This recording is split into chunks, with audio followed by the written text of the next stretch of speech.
नमस्कार दोस्तों, आज अगर आपको भी भारत और साउथ अफ्रीका के बीच खेला गया T20 वर्ल्ड कप 2024 का सांसें रोक देने वाला ऐतिहासिक फाइनल का मुकाबला पसंद आया हो तो इस वीडियो को लाइक जरूर कीजिएगा। दोस्तों, इस वीडियो को लाइक टारगेट 400 लाइक का है तो इस वीडियो को दिल से एक लाइक जरूर कीजिएगा। दोस्तों, T20 वर्ल्ड कप 2024 के फाइनल के महामुकाबले क्रिकेट इतिहास की दो सबसे बड़ी टीमें एक दूसरे से भिड़ी। इस बार रोहित शर्मा की भारतीय टीम के सामने ईडन मार्करम की साउथ अफ्रीका की टीम खड़ी हुई थी। इस रोंगटे खड़े कर देने वाले मैच में भारतीय टीम रोहित शर्मा ने टॉस जीत और पहले बल्लेबाजी का फैसला किया और साउथ अफ्रीका की टीम को पहले गेंदबाजी करने के लिए आमंत्रित किया। उसके बाद रनों की बारिश करने के इरादे से एक आखिरी बार भारतीय टीम की दिल और धड़कन कहे जाने वाले दिग्गज ओपनर बल्लेबाज मैदान में उतरे। भारतीय कप्तान रोहित शर्मा और विश्व के सबसे खतरनाक महानतम बल्लेबाज विराट कोहली के कंधों पर इस फाइनल के महामुकाबले में अपनी टीम को एक विस्फोटक ओपनिंग की शुरुआत दिलाने की बहुत बड़ी जिम्मेदारी थी। और मैदान पर आते ही भारतीय टीम के इन दो दिग्गज बल्लेबाजों ने विस्फोटक बल्लेबाजी करना शुरू कर दिया और पारी के पहले ओवर में ही विराट कोहली ने 3 शानदार चौके लगाकर अपना खाता खोला था। तो दूसरे ओवर में भारतीय कप्तान रोहित शर्मा ने केशव महाराज को 2 लगातार चौके लगा दिए थे, लेकिन इसी ओवर की चौथी गेंद पर केशव महाराज ने रोहित शर्मा को ही हेनरी क्लासेन के हाथों कैच आउट करा दिया। रोहित शर्मा 5 गेंद पर 9 रन बनाकर आउट हो गए थे। तो वहीं इस झटके से भारतीय टीम संभल भी पाती उसके पहले ही बैटिंग करने उतरे ऋषभ पंत को पहले ही गेंद पर केशव महाराज ने चलता कर टीम इंडिया की कमर तोड़कर रख दी। जहां पंत को तो खाता भी खोलने का मौका नहीं मिला तो 2 ओवर में महज 23 रन बनाकर भारतीय टीम आगे बढ़ी और हमारे टॉप 2 बल्लेबाज पवेलियन लौट चुके थे। अब मुश्किल में फंसी टीम इंडिया की नैया पार लगाने की जिम्मेदारी कोहली के साथ T20 नंबर 1 खिलाड़ी सूर्या के मजबूत कंधों पर आ चुकी थी। लेकिन सूर्या कहां अपनी हरकतों से बाज आने वाले थे। इतने बड़े मैच में एक बार फिर सूर्या फील्डर को कैच थमाकर पवेलियन की शोभा बढ़ाने लौट गए। वो केवल 3 रन पर बना पाए जब उनका विकेट गिरा, तब कोहली इंडिया केवल 34 रन बना पाई थी और हमारे 3 बल्लेबाज पवेलियन जा चुके थे। भारतीय टीम फाइनल में पूरी तरीके से चकनाचूर हो गई थी। अब उनका साथ निभाने के लिए अक्षर पटेल ने आते ही मैदान पर चीरते हुए चौके से अपना खाता खोला। 6 ओवर के पावर प्ले में टीम इंडिया केवल 45 रन बना पाई थी। हमारी टीम साफ तौर पर मुश्किल से नजर आ रही थी। अफ्रीका पूरी तरीके से हम पर हावी थी। ऐसा लगने लगा कि कहीं एक बार फिर भारतीय टीम यह मुकाबला फाइनल में हारकर करोड़ों क्रिकेट हिंदुस्तानियों को एक बार फिर से सदमा ना दे दे। हालांकि ओवर की पहली गेंद पर सिंगल लेकर अक्षर पटेल ने टीम इंडिया को 50 रनों के पार पहुंचाया और तभी अपने गेयर में बदलाव करते हुए इसी ओवर की तीसरी गेंद पर अक्षर ने मिड विकेट के ऊपर से तूफानी छक्का जड़ा और निराश भारतीय फैंस में जोश की एक नई लहर दौड़ा दी। उनके सिर पर तो खून सवार था, साथ ही केवल छक्कों से डील वो कर रहे थे। इन दोनों के बीच एक अच्छी पार्टनरशिप पनप रही थी जो मैच को टीम इंडिया की तरफ ला रही थी। 10 ओवर में टीम इंडिया 75 रन 3 विकेट के नुकसान पर बना लिए थे, जिससे अब अफ्रीका खेमे में टेंशन बढ़ाना शुरू कर दिया था। ये दोनों चट्टान की तरह भारत मैच में मैदान पर जते हुए थे और वो पल भी बहुत जल्द आया जब दोनों खिलाड़ियों ने 50 रनों की साझेदारी बनाकर इस मैच को रोमांचक बना दिया था। अक्षर पटेल ने अफ्रीकी खेमे में आतंक मचाकर रखा हुआ था। 14वां ओवर लेकर आए घातक गेसो रबाडा का स्वागत भी अक्षर पटेल ने उनके सिर के ऊपर से खतरनाक छक्का जड़कर किया। इसी के साथ उन्होंने टीम इंडिया को 100 रनों के पार भी पहुंचा दिया था। लेकिन दोस्तों, तभी कोहली और अक्षर के बीच हुई एक बहुत ही बड़ी गलतफहमी सारी खुशियों को पल भर में मातम में बदल देती है। जी हां, सिंगल चुराने के चक्कर में अक्षर पटेल क्विंटन डिकॉक की डायरेक्ट थ्रो में रन आउट हो जाते हैं और टीम इंडिया को चौथा बड़ा झटका लगता है। हालांकि जाने से पहले उन्होंने केवल 31 गेंद पर 1 चौके और 4 खूंखार छक्कों की बदौलत 47 रनों की बहुमूल्य पारी खेली थी। उनके आउट होने के बाद अब मैदान में एक बार फिर से शिवम दुबे को मोर्चा संभालने के लिए भेजा गया, जिन्होंने आते ही अपना विकराल रूप दिखाते हुए छक्के से अपना खाता खोला और अपने तेवर अफ्रीका को दिखा दिए। 15 ओवर में भारतीय टीम ने 118 रन 4 विकेट के नुकसान पर बनाए थे। अब यहां से भारतीय खिलाड़ी कम से कम 180 से 190 रनों तक टीम इंडिया का स्कोर बनाने को देख रहे थे। ऐसे में रनों की रफ्तार में इजाफा करने की जरूरत आन पड़ी थी और शिवम दुबे इन उम्मीदों पर सोने की तरह खरा उतरे थे।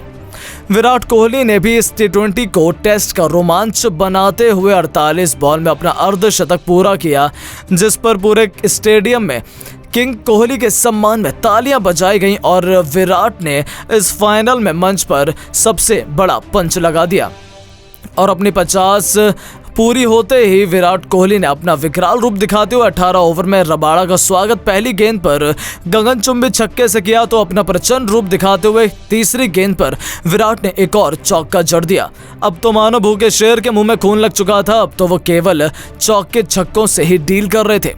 लेकिन दोस्तों तभी विराट कोहली 5वीं गेंद पर कैच आउट हो जाते हैं और टीम इंडिया को सबसे बड़ा झटका लगाते हैं। लेकिन जाने से पहले उन्होंने 59 गेंद पर 6 चौके और 2 तूफानी छक्कों से सजी 76 रनों की ऐतिहासिक पारी खेल दी। तो उनके आउट होने के बाद मैदान पर उतरे हार्दिक पांड्या ने आते चौके से अपना खाता खोला और 19 ओवर में टीम इंडिया को 167 रनों तक पहुंचा दिया। अंतिम गेंद पर शिवम दुबे ने तीसरी गेंद पर चौका जरूर लगाया, लेकिन चौथी गेंद पर वो भी 16 गेंद पर 27 रन बनाकर पवेलियन लौट गए।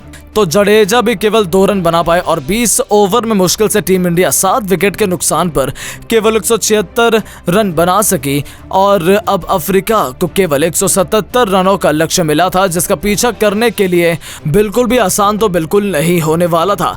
अब अफ्रीका की तरफ से रनों की बारिश करने के इरादे से अब क्विंटन डिकॉक के साथ रीजा हेंड्रिक्स की विस्फोटक जोड़ी मैदान में आई थी, जो जल्द से जल्द इस लक्ष्य को हासिल करना चाहते थे।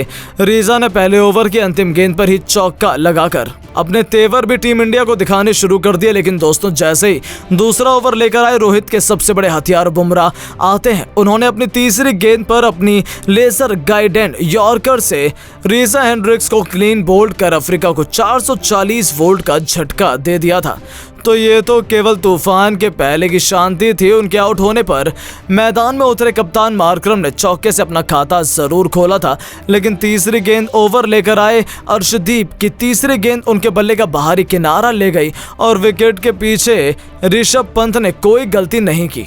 उनका आसान से कैच लपक कर उन्होंने अफ्रीकी कप्तान को भी वापस भेजकर अफ्रीका के 2 बल्लेबाज ढेर कर दिए, जहां मार्करम केवल 4 रन बना पाए।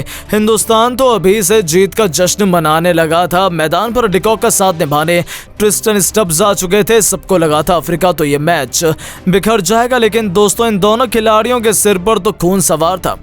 विकेट गिरने का इन पर कोई असर नहीं हो रहा था। जहां 6 ओवर में अफ्रीका 42 रन 2 विकेट के नुकसान पर बना पाई थी, तो उसके बाद भी स्टब्स का बल्ला रुकने का नाम नहीं ले रहा था।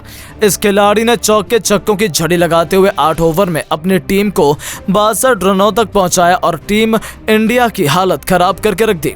9वें ओवर में अक्षर पटेल का स्वागत भी स्टब्स ने छक्का लगाकर किया था। भारतीय टीम टेंशन में आ चुकी थी। इन दोनों ने 50 रनों की साझेदारी भी अपने नाम कर ली थी। लेकिन दोस्तों तभी 5वीं गेंद पर अक्षर पटेल ने स्टब्स को क्लीन बोल्ड कर अफ्रीका टीम की कमर तोड़कर रख दी और टीम इंडिया को मैच में मजबूत स्थिति में पहुंचा दिया, जहां स्टब्स सबसे 21 गेंद पर रन आउट हो गए। भारतीय गेंदबाजों के पास अब वापसी करने का एक भी बढ़िया मौका नहीं था, लेकिन जब अब बल्लेबाजी करने के लिए हेनरी क्लासेन मैदान पर आए और उन्होंने आते ही एक शानदार छक्का लगाकर अपना खाता खोला, तो वहीं दूसरी गेंद दूसरी तरफ सेट हो चुके क्विंटन डिकॉक के साथ मिलकर उन्होंने एक मजबूत साझेदारी भारतीय टीम के खिलाफ बनानी शुरू कर दी। अब दोनों भारतीय गेंदबाजों के खिलाफ चौके छक्के लगने शुरू हो चुके थे। इन दोनों मजबूती से अपनी टीम को आगे बढ़ाना शुरू कर चुके थे और गेंदबाजी में बुलाते हैं और ही उन्होंने डिकॉक का शिकार कर टीम इंडिया को दोबारा वापसी कराई, जहां डिकॉक 31 गेंद पर 39 रन बनाकर आउट हुए। अब मैच उनके विकेट से बहुत ज्यादा रोमांचक हो चुका था। अब बैटिंग के लिए डेविड मिलर आ चुके थे और उन्होंने भी आते ही दोबारा अपने साथियों की तरफ बड़े शॉट लगाए और वहीं क्लासेन तो अलग ही फॉर्म में नजर आ रहे थे। 15वें ओवर में तो क्लासेन ने अपने अक्षर पटेल के खिलाफ अपना विकराल रूप दिखाते हुए 2 चौके और 2 छक्के गजब के लगाते हुए कुल 24 रन बटोर लिए। इस ओवर में पूरा मामला अफ्रीकी की झोली में डाल दिया। उनकी इस अविश्वसनीय बल्लेबाजी ने रोहित के पैरों तले जमीन खिसका दी थी। इसी बीच उन्होंने अपना अद्भुत शतक लगाकर मुकाबला उनकी झोली में डाल दिया था, क्योंकि अब इन्हें 24 गेंद पर 3 चौके केवल 26 रन पर चाहिए थे। लेकिन तभी 17वें ओवर डालने आए हार्दिक पांड्या ने टीम इंडिया के लिए सबसे बड़ा खतरा बन चुके थे हेनरी क्लासेन को ऋषभ पंत के चौथे कर दिया और भारतीय टीम को तगड़ी वापसी कराई, जहां पर यह खिलाड़ी 27 गेंद पर 52 रन बनाकर वापस लौट चुका था। अब भारतीय टीम के पास हारे हुए मैच में वापसी करने का बढ़िया मौका था और जसप्रीत बुमराह ने वही कर दिखाया। उन्होंने मार्को जॉनसन को भी क्लीन बोल्ड कर अफ्रीका की धज्जियां उड़ाकर रख दी। बैटिंग के लिए केशव महाराज आए तो लेकिन 19वें ओवर में अर्शदीप सिंह ने 50 रन दिए, जिससे यह मैच अंतिम ओवर में जा चुका था, जहां अफ्रीका को जीत के लिए केवल 16 रन चाहिए थे। तभी अंतिम ओवर लेकर आए हार्दिक पांड्या ने पहले गेंद पर डेविड मिलर को जो छक्का लगाने का प्रयास में थे, सूर्या के चमत्कारी कैच के चलते यह खिलाड़ी जैसे पवेलियन लौटा मानो कि पूरी हिंदुस्तान मान गया था। अब तो टीम इंडिया जीत उनको चाहिए थी और हार्दिक ने इस बात को साबित भी किया। दूसरे गेंद पर भले ही रबाडा ने चौका लगाया हो, लेकिन अगली गेंद पर हार्दिक पांड्या ने केवल 2 रन दिए। तो वहीं पारी की अंतिम गेंद पर रबाडा को आउट करने वाले हार्दिक पांड्या ने जब अफ्रीका को जीत के लिए 9 रन चाहिए थे, उस वक्त हार्दिक ने कोई गलती नहीं की और केवल 1 रन दिया और टीम इंडिया को 17 सालों बाद T20 वर्ल्ड कप की चैंपियन बनाकर पूरी दुनिया अपने नाम का डंका बजा दिया।